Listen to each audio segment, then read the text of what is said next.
سب سے پہلے آپ نے NFC کی بات کی. NFC کے اوپر میں نے کئی بار اور پرائم منسٹر صاحب کی میٹنگز میں بھی کہا ہے, اور کل مجھے ایک خط ملا جو 19 اپریل کو ہے نا, یہ نہیں پرانا, 19 اپریل کو ایک خط فیڈرل فائنانس منسٹر جو ہیڈ کرتے ہیں نیشنل فائنانس کمیشن کو,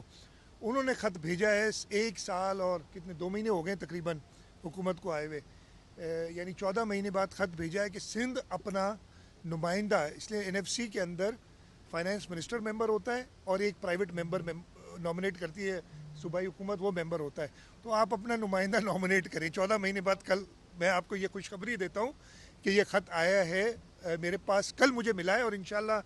آج تک یا لیٹسٹ کل تک ہم اپنے نمائندے صلاح مشورے کے بعد ہم اپنا نمائندہ اس میں انشاءاللہ دے دیں گے, تاکہ تو یہ سیریسنس, اور میں اس پہ ہم اعتراض کرتے رہیں. دوسرا میں نے آپ کو کہا, دیکھیں